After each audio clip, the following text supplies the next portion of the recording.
Lakshmi kitchen मध्ये तुमचं स्वागत आहे। आज आपण बनवणार आहे बाजरीच्या पिठाचे शंकरपाळे। बाजरीचे पीठ आहे 2 वाट्या आणि गूळ 1 वाटी। आता आपल्याला गॅसवर आपण त्यात गंज ठेवूया। गॅसवर 1 ग्लास पाणी टाकूया।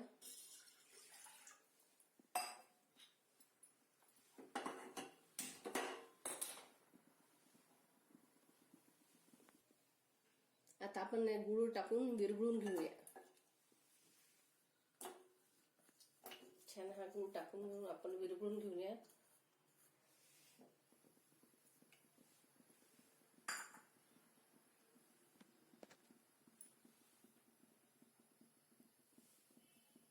आता हा गूळ सगळं आपला विरघळलेला आहे।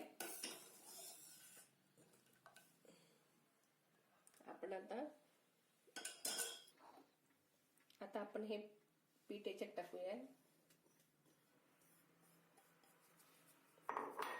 चिमूटभर मीठ टाकूया आणि हे गुळाचं पाणी आपण याच्यात थोडं थोडं आपण याचा उंडा भिजवून घेऊया। थोडं काढून याचा आपल्याला उंडा भिजवायचा आहे।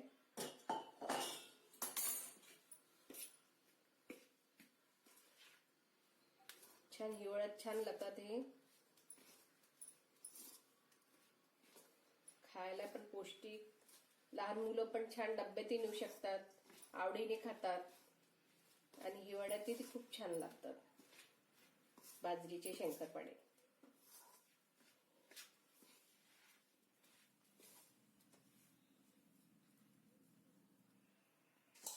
आता आपण हा उंडा भिजून घेतलेला आहे गुळाच्या पाण्याने।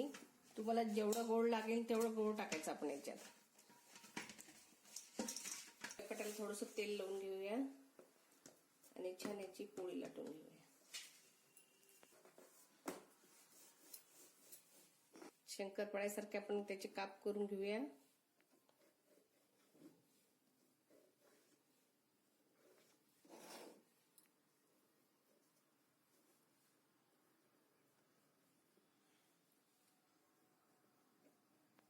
आता आपण हे शंकरपाळे करून घेतलेले आहे, आपण आता तळूया।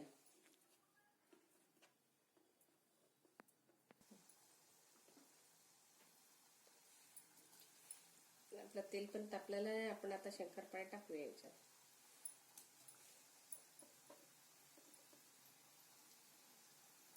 महिनाभर टिकणारे शंकरपाळे, खायला खूप छान,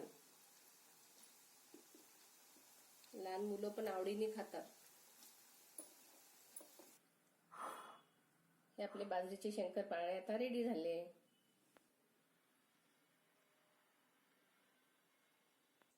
आता आपले बाजरीचे शंकरपाळे झालेले आहे। तुम्ही नक्की एक पोळा करून पहा आणि मला लाईक करा आणि शेअर करा।